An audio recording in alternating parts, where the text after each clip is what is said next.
Hello दोस्तों, स्वागत है आपका अपने YouTube चैनल राज गुरुकुल एकेडमी पे। मैं राजकुमार गौतम आपके अपने YouTube चैनल पे स्वागत करता हूं। दोस्तों, आज हम लोग पढ़ने वाले हैं भारतीय संविधान भाग 3 के मौलिक अधिकार को।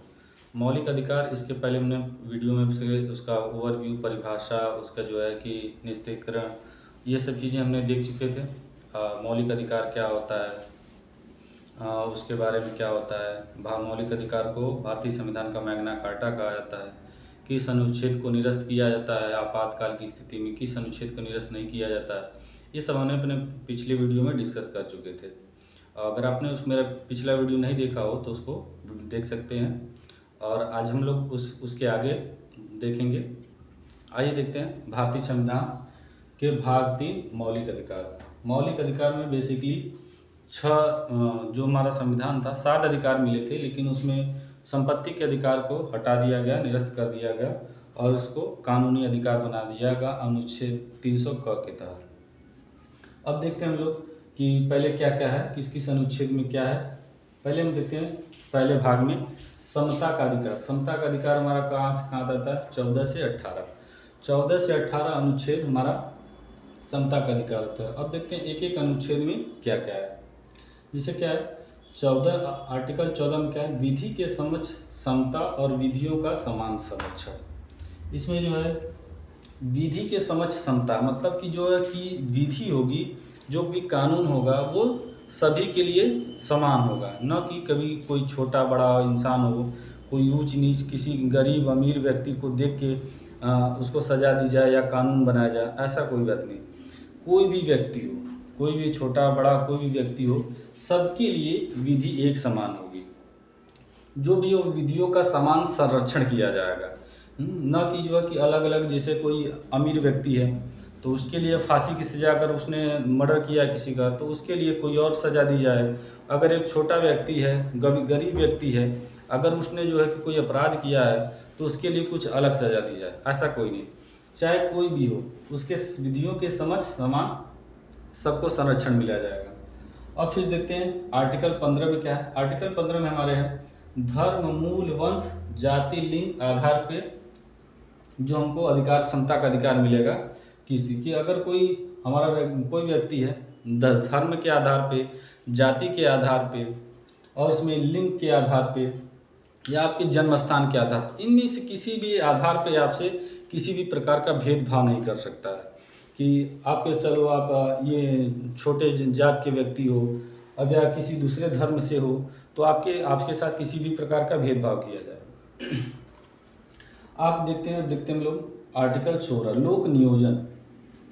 लोक नियोजन में क्या है कि जैसे भी जो भी सरकारी नौकरियां हैं उनमें किसी भी व्यक्ति को होने के लिए समान संरक्षण दिया जाएगा। ये नहीं कि अगर कोई छोटी जाति का है या फिर कोई दूसरे धर्म का है तो उसके जो नियोजन है, भर्तियां हैं, उसमें किसी भी प्रकार का उसको रोका जाएगा। इस तरह के कोई नहीं किया जाएगा। तो अब देखते हैं हम लोग आर्टिकल 17। आर्टिकल 17 क्या? अस्पृश्यता का अंत। अस्पृश्यता का अंत क्या होता है? अस्पृश्यता बेसिकली छुआछूत होता है कि हमारे देश में संविधान में जो भी छुआछूत करेगा उसके लिए एक प्रकार का विशेष कानून बना है कि छुआछूत का अगर करने वाले व्यक्ति को उसको दंडित किया जाएगा। कि अगर कोई छोटी जात का है तो उसके साथ आप छुआछूत या भेदभाव का व्यवहार करें, ये प्रकार छुआछूत करना एक क्या है? कानून अपराध है। अब आर्टिकल 18 में क्या है? उपाधियों का अंत। उपाधियों का अंत बेसिकली क्या है कि सबसे पहले जब हमारे राजा महाराजा होते थे तो उनको बहादुर शाह, महाराणा, ये अनेक प्रकार की उपाधियां दी जाती थी। तो उस प्रकार की उपाधियां उसको खत्म कर दिया जाए, क्योंकि ये इस प्रकार की उपाधियां एक तरीके से भेदभाव पैदा करती थी कि मैंने ये उपाधि लगा दी तो मैं बड़ा हो गया, और ये अपने सम्मान से अपने आप को ऊंचा बताने की कोशिश करते थे। तो इसकी वजह से उपाधियों का अंत किया जाएगा। उपाधियां किस किस क्षेत्र में दी जाएंगी? सेना के क्षेत्र में उपाधियां दी जाएंगी। सेना के क्षेत्र में जो भी, जिसे किसी को ब्रिगेडियर बोलते हैं, कर्नल बोलते हैं, तो सेना के क्षेत्र में आपको उपाधियां दी जाएंगी। और किस क्षेत्र में दी जाएगी? शिक्षा के क्षेत्र में। इन दोनों क्षेत्र में आपको उपाधियां मिलेंगी, बाकी सभी क्षेत्र की उपाधियां आपको निरस्त कर दी जाएगी। शिक्षा के क्षेत्र में क्या है, जैसे आप पीएचडी कर लेते हैं तो आपको डॉक्टर की उपाधि मिलती है, आप इंजीनियरिंग कर लेते हो तो इंजीनियर की उपाधि मिलती है। तो ये क्या है, शिक्षा संबंधी उपाधियां हैं। तो इस प्रकार की उपाधियां निरस्त नहीं की जाएंगी। बाकी जितने भी प्रकार की उपाधियां होंगी, जैसे बादशाह हो गई, महाराजा हो गई, इस प्रकार की क्या है, उपाधियां आपकी निरस्त कर दी जाएंगी। अब देखते हैं हम लोग क्या है, हमारा दूसरा भाग क्या है, स्वतंत्रता का अधिकार। स्वतंत्रता का अधिकार भाग आर्टिकल 19 से 22 के बीच में आता है। इसमें क्या है, आर्टिकल 19 में 6 प्रकार की स्वतंत्रता है। हमारे भारतीय संविधान में 6 प्रकार की स्वतंत्रता है। दोस्तों इसमें भी जब हमारा संविधान बना था तो उसमें भी सात हमारी जो थी स्वतंत्रता दी थी, लेकिन तो वही जो है कि आर्टिकल उसको हटा दिया गया, आर्टिकल 300 में जाके संपत्ति के अधिकार को दिया गया। इसमें क्या क्या है स्वतंत्रता देखते हैं। वाक व अभिव्यक्ति की स्वतंत्रता। वाक मतलब आपके बोलने की स्वतंत्रता, आपके जो भी आप बोलेंगे कहेंगे उसके बोलने की आपकी आज़ादी रहेगी। फिर उसके बाद क्या है, बोलने की आज़ादी, जैसे प्रेस की आज़ादी पूछा जाता है, क्वेश्चन बनता है कि प्रेस की आज़ादी किस अनुच्छेद में है, तो यही है अनुच्छेद आर्टिकल 19 के तहत आपको वाक अभिव्यक्ति की स्वतंत्रता दी जाती है और प्रेस की स्वतंत्रता दी जाती है। तो ये यही से होता है। अब देखिए आप बोल सकते हैं, फिर उसके बाद आप शांतिपूर्ण कहीं भी सम्मेलन कर सकते हैं। अगर आपको सम्मेलन करना है तो शांतिपूर्ण तरीके से कहीं भी बैठ के एक जगह आप किसी का सम्मेलन कर सकते हैं। अब सम्मेलन के बाद क्या करेंगे, और जब सम्मेलन बनाने के बाद आप क्या करेंगे, एक संघ बनाएंगे। संघ बनाने की स्वतंत्रता भी आपको आर्टिकल 19 के तहत ही है कि कहीं भी आप एक संघ, यूनियन जिसे कहते हैं, लोगों का समूह का संगठन बना सकते हैं। फिर क्या है, संचरण। संचरण मतलब कि एक राज्य से दूसरे राज्य में आप आसानी से जा सकते हैं, आ जा सकते हैं, घूम फिर सकते हैं, कहीं भी रह सकते हैं। इस प्रकार की आज़ादी क्या है, आर्टिकल 19 के तहत संचरण है। 5वां क्या है इसमें, निवास। आप आ जा सकते हैं तो आप जाके उसमें घर भी ले सकते हैं, निवास भी रह सकते हैं, ज़मीन भी ले सकते हैं। इसके पहले एक अपवाद था, यहाँ पे जम्मू कश्मीर का अपवाद था, लेकिन अब वो भी अपवाद हट गया है। आर्टिकल 370 का जो भाग का पहला भाग है उसको हटा दिया गया है, तो वो भी अपवाद खत्म हो गया है। अब इसके बाद आप निवास कर सकते हैं। तो जब आप निवास कर लेंगे तो अपने जीवन यापन के लिए क्या करना पड़ेगा, आपको व्यवसाय करना पड़ेगा। तो आप इसके देख लीजिए क्या क्या है, वाक और व्यक्ति की स्वतंत्रता, शांतिपूर्ण सम्मेलन करने की स्वतंत्रता, फिर संघ बनाने की स्वतंत्रता, फिर संचरण मतलब कहीं भी एक राज्य से दूसरे राज्य में आने जाने की स्वतंत्रता, निवास की स्वतंत्रता मतलब आप वहाँ पे अपना घर बना सकते हैं, उसकी स्वतंत्रता है। फिर उसके बाद फिर व्यवसाय की, अगर आपने घर बना लिया तो वहाँ पे आपको जीवन यापन के लिए व्यवसाय भी जरूरी है, तो उसके लिए क्या है, व्यवसाय की स्वतंत्रता। अब आगे क्या है दोस्तों, अपराध एवं दोष सिद्धि के संबंध में संरक्षण। अपराध एवं दोष सिद्धि के संबंध में संरक्षण है कि आपको तब तक अपराधी नहीं घोषित किया जाएगा जब तक आपने कोई अपराध न कर लिया हो, आपको उसके संबंध में संरक्षण दिया जाएगा। अपराध के लिए दोष सिद्धि के संबंध में संरक्षण, और जैसे किसी आपने कोई एक अपराध किया है, आपको उसके बाद दोबारा कोई इसी प्रकार का अपराध नहीं किया है कि आप चलिए एक बार गए जेल से, फिर आपको उसी अपराध के लिए दोबारा जाके जेल में बंद कर दिया जाए। तो इस प्रकार के अपराध को दोष सिद्धि के संबंध में संरक्षण दिया जाता है। और दूसरा क्या है कि आपके खिलाफ मतलब जो प्रशासन है आपके खिलाफ खुद गवाही देने के लिए, आपके विरोध में गवाही देने के लिए बाध्य नहीं कर सकती है कि नहीं आप अपने ही खिलाफ किसी प्रकार की गवाही दें। तो ये किसके अंदर रहता है, अपराध के लिए दोष सिद्धि के संबंध में आर्टिकल 20 क्या आता है, आर्टिकल 20। अब आर्टिकल 21 क्या है, प्राण एवं दैहिक स्वतंत्रता। आर्टिकल 19 ये घोषणा करता है कि आपके प्राण एवं दैहिक स्वतंत्रता की घोषणा की जाए। आपको इस अनुच्छेद को ऐसे समझ सकते हैं, अगर कोई ऐसा व्यक्ति है जो कि अपने जीवन से मतलब एकदम पैरालिसिस या कोमा की स्थिति में, वो अपने प्राण की स्वतंत्रता चाहता है, तो उस स्थिति में क्या है कि वो विधि द्वारा जो भी कानून है उसके तहत अपने प्राण की स्वतंत्रता ले सकता है। वैसे आत्महत्या करना, सुसाइड, ये सब चीज़ें करना कहीं कानूनन अपराध है।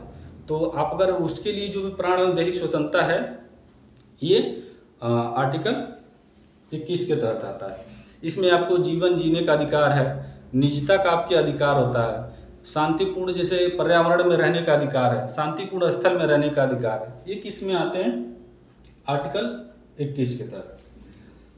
अब 21 का में क्या है? 6 से 14 वर्ष के बच्चों की शिक्षा का अधिकार। ये दोस्तों ये मूल संविधान में हमारे नहीं था, ये हमारे संविधान में बाद में जोड़ा गया। किस संविधान संशोधन के 86वां संविधान संशोधन 2002 में इसको जोड़ा गया। 86वां कौन सा संविधान संशोधन किया गया? 86। दोस्तों ये क्वेश्चन आता है 6 से 14 वर्ष के बच्चों को शिक्षा का अधिकार का जो है कि कब जोड़ा गया, तो ये पूछा जाता है कौन सा संविधान संशोधन? 86वां संविधान। इसको नोट कर लीजिएगा अच्छे से, ये पूछा जाता है अधिकतर एग्जाम में। फिर उसके बाद क्या है? आर्टिकल 22। आर्टिकल 22 क्या है? निरोध एवं गिरफ्तारी से संरक्षण। निरोध एवं गिरफ्तारी संरक्षण का मतलब होता है कि अगर आपने कोई अपराध किया है, अगर आपको पुलिस गिरफ्तार करती है तो उस संबंध में आपके क्या अधिकार होंगे। सबसे पहले जब आपको पुलिस गिरफ्तार करती है तो आपको ये सूचना देती है कि आपको किस अपराध के लिए आपको गिरफ्तार किया जा रहा है। आपको फिर उसके बाद क्या करेगी? आपको जो नज़दीकी मजिस्ट्रेट होंगे उनके समझ प्रस्तुत कराने का अधिकार होगा। फिर उसके बाद आपको एक जैसे वकील करने का अधिकार होता है, आपको अपनी प्रतीक्षा के लिए कोई भी व्यक्ति को सूचना देने का अधिकार होता है। तो ये किसके अंदर आता है? निरोध एवं गिरफ्तारी से संरक्षण के संबंध में आर्टिकल 22 के तहत। अब देखते हैं हम लोग फिर से इसको रिकॉल कर लेते हैं, एक बार दोहरा लेते हैं। दोस्तों ये पढ़ना भी बड़ी बात नहीं कि चलो एक बार बस पढ़ लिया, इसको मन में याद करना, मन में बैठा लेना ही सबसे बड़ी बात होती है। इसको एकदम अच्छे से इस चीज़ को, और सबसे बड़ी बात दोस्तों ये भारतीय संविधान का सबसे इम्पोर्टेंट चैप्टर है, जो कि एग्जाम के पर्पज से सबसे ज़्यादा पूछा जाने वाला चैप्टर होता है। क्या है? पहला देखते हैं हम लोग। समता के अधिकार में आर्टिकल 14 से 18 है, विधि के समक्ष समता और विधियों का समान संरक्षण।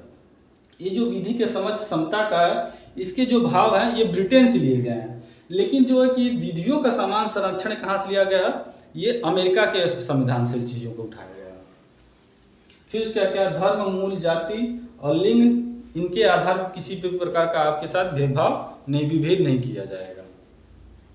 अब क्या है? आर्टिकल 16 लोक नियोजन। लोक नियोजन मतलब अब सरकारी नौकरियों में जो लोक नियोजन के अवसर हैं वो सभी को समान रूप से प्रदान किए जाएंगे, किसी भी प्रकार से भेदभाव नहीं किया जाएगा। अब क्या? आर्टिकल 17 में क्या है? अस्पृश्यता का अंत। अस्पृश्यता का अंत, छुआछूत का अंत किया जाएगा। किसी भी व्यक्ति से आप छुआछूत के आधार पर बातचीत नहीं कर सकते हैं, आप छुआछूत नहीं कर सकते हैं, ये क्या है? कानूनन अपराध है। अब क्या? उपाधियों का अंत। आर्टिकल 18 में क्या है? उपाधियों का अंत। आपके सभी भी प्रकार के जो भी पिछली उपाधियां थी, राजा, महाराजा, सुल्तान, बहादुर, इस प्रकार की जो भी उपाधियां खत्म कर दी जाएंगी। सिर्फ आपको 2 क्षेत्र की उपाधियां आपको प्रदान की जाएंगी। किस क्षेत्र की? सेना के क्षेत्र की और शिक्षा के क्षेत्र की। जैसे आपको कर्नल है, ब्रिगेडियर है, इस प्रकार की क्या है? सेना की उपाधियां हैं। और शिक्षा में क्या?